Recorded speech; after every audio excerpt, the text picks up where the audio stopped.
गायक कलाकार याकूब उर्फ अमृत राजस्थानी के साथ एसपी दफ्तर पहुंची 22 वर्षीय दीक्षा। एसपी से सुरक्षा की मांग। चूरू जिले के सालासर थाना अंतर्गत गांव हरासर के कथित लव जिहाद मामले में अब नया मोड़ आ गया है। यहां गायक कलाकार याकूब उर्फ अमृत राजस्थानी के साथ 22 वर्षीय युवती दीक्षा चूरू एसपी दफ्तर पहुंची, जहां उसने सुरक्षा की गुहार लगाई है। एसपी दफ्तर में 22 वर्षीय दीक्षा पवार ने बताया कि वह हरासर गांव की रहने वाली है, जो बीए की पढ़ाई कर रही है। उसके पिता दिल्ली में डांस टीचर है। उसने बताया कि 29 वर्षीय याकूब उर्फ अमृत राजस्थानी उसके गाँव का ही रहने वाला है, जिसे वह शुरू से जानती है। याकूब का उसके घर आना जाना भी था। वह पिछले 1.5 साल से उसके साथ रिलेशन में है। पूरे दिन में वह याकूब से 18 घंटे बात करती थी। उसके घर वाले उसकी मर्जी के खिलाफ दूसरी जगह रिश्ता करना चाहते थे, लेकिन उसे यह रिश्ता मंजूर नहीं था, क्योंकि उसके सुनने में आया था कि वह नशा करता था। दीक्षा ने बताया कि 30 दिसंबर 2024 को वह घर से निकलकर रतनगढ़ आ गई।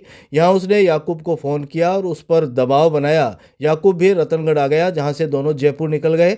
जयपुर में तत्काल मुंबई की फ्लाइट की टिकट बनाई और फिर मुंबई पहुंचकर उन्होंने लिव इन के दस्तावेज बनवाए। उसने बताया कि तब से लेकर अब तक दोनों ट्रेन में इधर उधर भटकते रहे। दीक्षा ने कहा कि वह अपनी मर्जी से याकूब के साथ लिव इन रिलेशन में रह रही है, लेकिन याकूब और उसके घर वालों को परेशान किया जा रहा है। उसने बताया कि याकूब ने उसके लिए जीवन तबाह कर दिया, इसलिए वह उसके बगैर जी नहीं सकती। आपको बता दें कि जिले के सालासर थाना स्थित गांव हरासर में 30 दिसंबर की शाम यह युवती घर से लापता हो गई थी। परिजन ने उसकी गुमशुदगी की रिपोर्ट थाने में दर्ज करवाई थी। बाद में पता चला था कि वहीं पास में रहने वाले याकूब उसे बहला फुसलाकर भगा कर ले गया। इस पर आक्रोशित ग्रामीणों ने पुलिस थाने पर धरना प्रदर्शन किया था। शादीशुदा याकूब के 3 बच्चे हैं।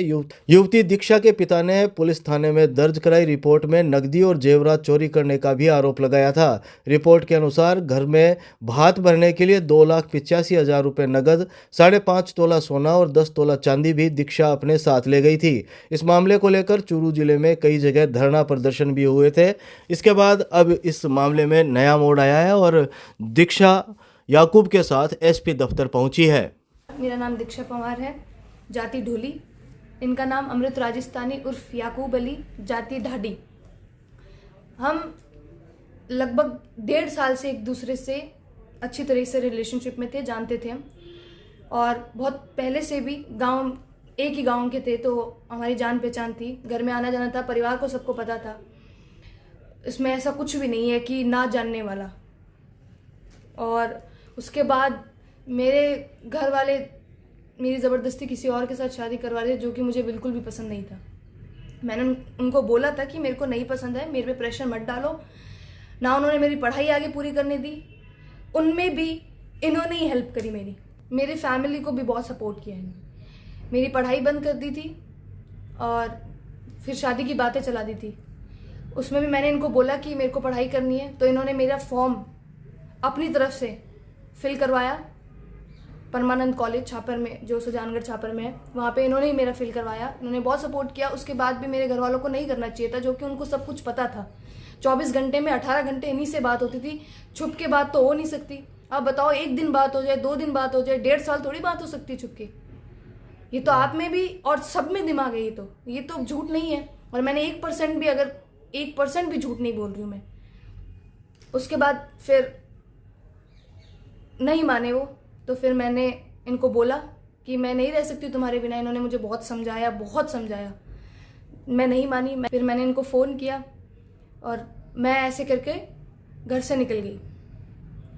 मैं रतनगढ़ पहुंच गई। इनका वेट किया। इन्होंने घर पे फ़ोन किया मेरी मम्मी को। वहाँ मैं नहीं थी, तो इनको पता चल गया था कि वो चली गई है। तो फिर ये वहाँ आए, मजबूरन इनको वहाँ आना पड़ा। मेरी लाइफ बचाने के लिए इन्होंने अपनी पूरी लाइफ स्पॉइल कर दी। 25 साल की मेहनत इन्होंने 1 सेकंड में मेरे लिए खराब कर दी, मेरी जान बचाने के लिए।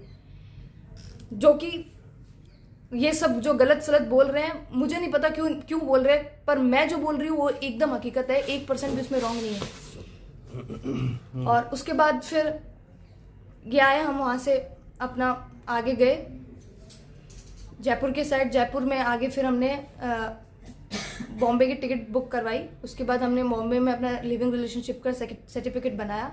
उसके बाद जहाँ हमें उसका जो सर्टिफिकेट बनने के बाद हम वहाँ से निकले। जो पहली ट्रेन मिली उसमें बैठ गए, और जो वो ट्रेन जहाँ एंड हुई वहाँ से उतर गई, लोकल टिकट ली, फिर आगे बैठ गए। ऐसे करते करते हम पुणे 2 महीने से यहाँ पहुँचे हैं और भटकते भटकते ही रहे हैं। हमें कोई सुकून चैन कुछ नहीं, कहाँ खाए हैं, कहाँ पिए हैं, कहाँ सोए हैं, कुछ अता पता नहीं है। बस यही है। मैं एसपी साहब के पास हम दोनों प्रोटेक्शन के लिए आए हैं और हमें पूर्ण विश्वास है मेरे लोकतंत्र, संविधान और न्यायपालिका पर कि हमें प्रोटेक्शन ज़रूर दिलवाएंगे, क्योंकि हम कानूनी रूप से वैध हैं। हमने कोई भी गैर कानूनी नहीं किया काम, कुछ भी गैर कानूनी काम नहीं किया। हम एक दूसरे से प्रेम करते हैं और मैं इन्हीं के साथ रहना चाहती हूँ, चाहे कुछ भी हो जाए। एंड तक मैं इनसे बिल्कुल अलग नहीं हो सकती। मुझे सब पता था। एक आप ही बताए कि दो कपल, अगर 2 लड़का लड़की एक गांव में रह रहे हैं तो उसको ऑब्वियस सी बात है कि उन दोनों को एक दूसरे के बारे में सब कुछ पता ही होगा ऑलरेडी। उसमें कुछ फेक नहीं है कि मुझे इनका नाम नहीं पता था, इनकी गांव नहीं पता था, इनके घर वाले नहीं पते थे, इनके बच्चे नहीं पते थे और इनकी बीवी ना पता थी। कुछ ऐसा कुछ नहीं है, मैं सब जानती थी। ये झूठ है। मेरे परिवार को सबको पता था, सबको पता था कि ये मुस्लिम जाति से बिलोंग करते हैं। तो और ये जो भी ये बोल रहे हैं गलत है। लव जिहाद क्या होता है आप बताइए? लव जिहाद वो होता है अगर कोई लड़का मुझे धोखे से, मुस्लिम कास्ट का लड़का अगर किसी हिंदू लड़की को धोखे से लेके जाए, उसके साथ मारपीट करे और उसके साथ जुल्म करे, तो वो लव जिहाद होता है। लव जिहाद ये नहीं है कि किसी की जिंदगी बचाइए। इन्होंने अपनी जिंदगी तबाह करके मेरी जिंदगी बचाई है। तो मेरा यही कहना है कि मैं इनके बिना 1 सेकंड भी नहीं रह सकती। ऐसा कुछ नहीं है, ऐसा कुछ भी नहीं है। इनके साथ कोई भी रहे, मुझे कोई आपत्ति नहीं है, पर मैं इनके साथ ही रहूंगी, चाहे कुछ भी हो जाए। बस।